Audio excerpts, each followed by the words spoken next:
the real torpedo of truth tour right here.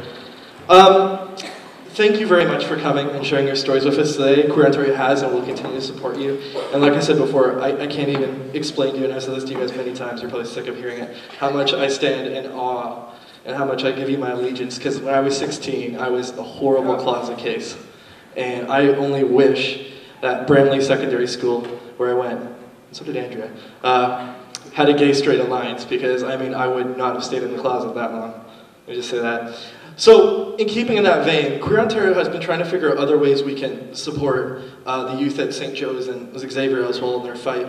And we are very pleased to announce tonight that we've actually created what we are calling the Queer Ontario GSA Defense Fund. And we'll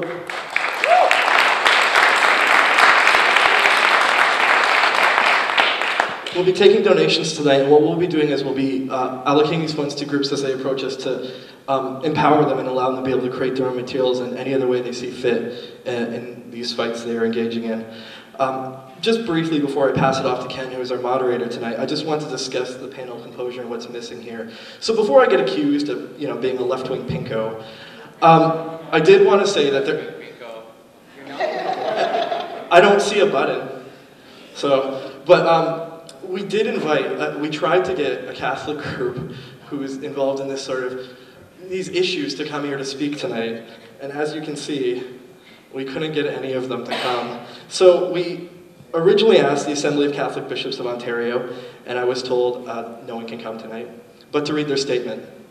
I then asked the Ontario Catholic School Trustees Association and heard nothing back. I asked them twice. We then asked the Institute for Catholic Education if they would come and speak about it, and the GSA thing in particular, and I was told my schedule is full. And then, even before that, as you can see, Rosario Marchese, the education critic for the NDP, has made time to come here tonight. We asked the Minister of Education, Leona Dombrowski, if she would come, and she was busy. And then we asked Elizabeth Whitmer, and she was also busy.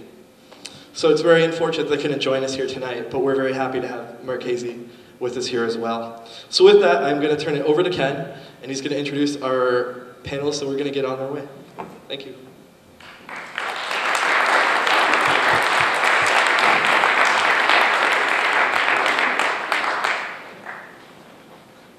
So, my name is Ken Jeffers.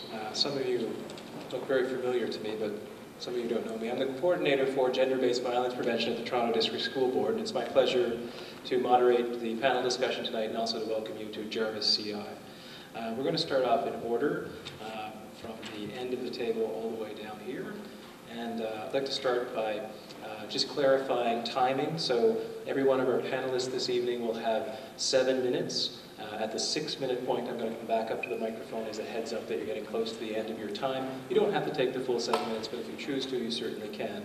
When the panelists are all finished, we've got 2 standing mics in the audience, and we'll open the floor up to questions and answers, and also include the students from St. Joe's in that Q&A. And I'd ask the audience to keep the questions and answers to about 1.5 to 2 minutes. So if we're all clear on how we're going to proceed for the rest of the evening, I'll introduce our first panelist. Liba Springs is from Toronto Public Health, and Liba has been working in sexual health promotion for Toronto Public Health for the past 29 years. Her most recent claim to fame was going head-to-head with anti-sex ed proponents on Steve Pagan's agenda without committing any kind of violence. It's very good of you. Liba works with people of all ages, including parents and professionals, as well as doing one-to-one counseling at sexual health clinics. Thank you, Liba. Thank you.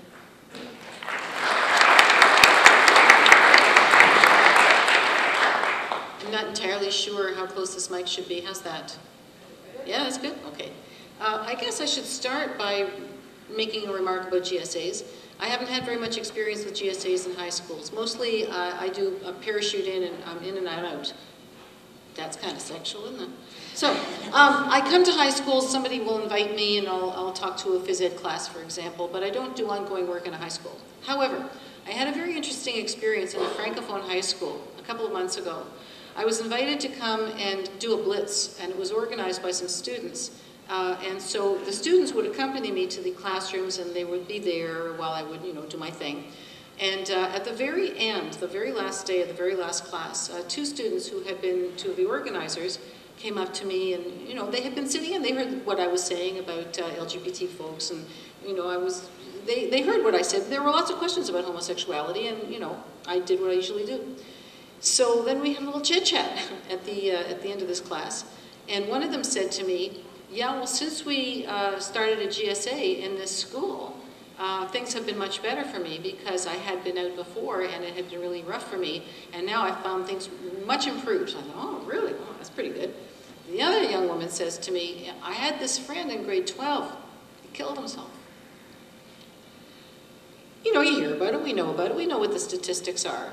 But when she said to me, "I had a friend who killed myself," it made me feel all the better that we had had the opportunity to have these discussions where we could say to each other, it's not just okay, it's important to feel good about who you are. That's all I wanted to say about GSAs. That's my only experience. It was a good one.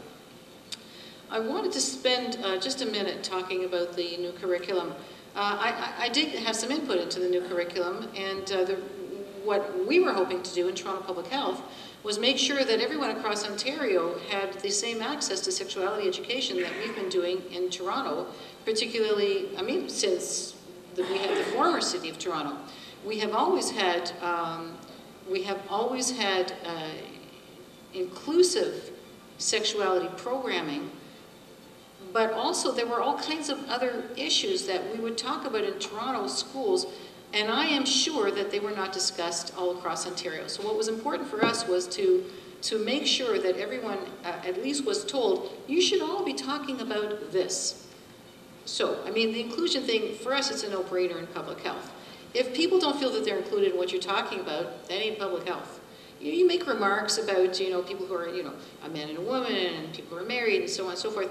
If people don't feel that they're included in your remarks, bam, the remarks are going to go right over their heads, like this has nothing to do with me, therefore I don't need to think about safer sex. I don't need to think about the sexuality issues that this, whoever she is talking about. So for us, it's a public health issue. It's a civil rights issue. I understand it's a human rights issue, but from the public health point of view, that's got to be clear to people. I wanted to mention that in the former city of Toronto and then after amalgamation all across the city, we were talking about sexual abuse in grade 5 and 6. Now that, I'm sure, is not something that they're talking about all across Ontario. And one of the things that I said as we were giving our input to the revisions was we need to talk about sexual abuse because sexual abuse remains an ongoing and really difficult problem.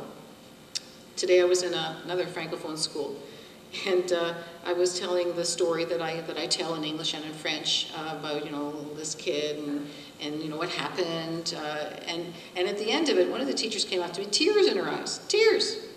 And she said to me, "Well, I found that very moving." And I said, "Well, it's inevitable that some of the kids in this class, or some of the adults in this class have had some kind of sexually traumatic experience." And she looked at me, like this. She didn't say anything, but this is a very prevalent issue. And people have the right to be told it's not your fault. People have the right to be told you need to tell. So this, again, was something that needed to be included in the curriculum. And who knows, post-consultation, because there already were consultations, we don't know whether or not these kinds of issues are going to be implemented in the new curriculum. The third thing I wanted to address very briefly is, we're talking about religious opposition. I meet a lot of teachers who are scared to do any kind of sexual education because they say, what about our parents? What will our parents say? You know what the parents say? It's pretty clear. You look at what CCAN has said in not just in their reports on sexuality education, the overwhelming majority of parents all across Canada want sexuality education. So when people say, oh, what will the parents say? Well, tell them what you're going to say. One of the things that we do is we try to meet with the parents to say, well, this is what we're going to teach. Let's talk about it. I know that some people say X religion, Y religion, these people, or the famous those people, or you people, of Stephen Harper, you people. Where people say X religion, okay, they don't like it. they don't like sexuality education. No, no religion is homogeneous. Every religions can be practiced in all kinds of ways. When I went to a community recently in Toronto, a priority neighborhood, where the overwhelming majority of the parents were new Canadians, and I met with them, and yeah, okay, first they were saying, you know, I don't want you to tell my kids about X, Y, Z. But you know, you take a step in people's direction, and they will take a step in your direction. So even though there was one parent who said, you know, we were talking about, you know, what if you had a gay kid? And you know, that one guy was thinking, and it took him a few minutes, you know, gave him a chance. After a few minutes he said, well, he would no longer be a son of mine. Okay? So I understand how you feel, now let's talk about it some more. So once people feel comfortable about saying, okay, this is how I feel, it also gives you the opportunity to say, okay, you've said how you feel, now let's talk about what the implications would be for your child. And then I have the opportunity to say, I've worked with kids in the street, 1 minute and I'm done, right? Yeah? Yeah. I've worked with kids who are street involved, and one of the reasons they are street involved is because they knew that they couldn't come out, they had to leave because either they would get kicked out or there would be some violence done to them. So it's not necessarily religious group X or Y or Z. I think that we need to take a step in people's direction and help them understand why comprehensive sexuality education, inclusive sexuality education, can only be good for all of us.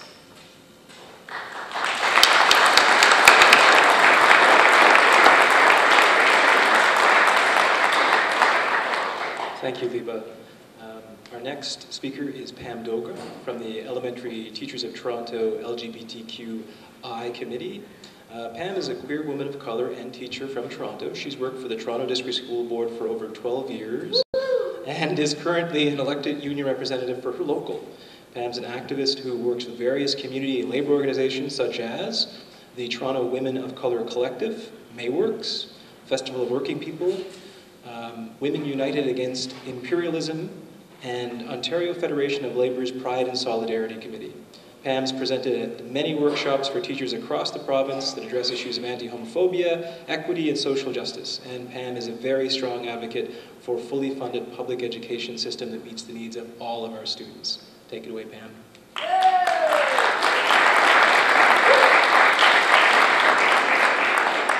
Hi everyone, I'm so glad to see such a good turnout for this event and some really friendly faces. There are some members here from our committee. There's Helen Victress, who is here as well, who's a member of our committee, the chair of our committee. And we also have some other teachers, another teacher, Gord Dunbar from Guelph, who came all the way from Guelph to come and support. And the reason why I'm talking about that is that last year is when we formed our committee. And interestingly enough, that is also when the sex ed stuff came out and then was pulled back again.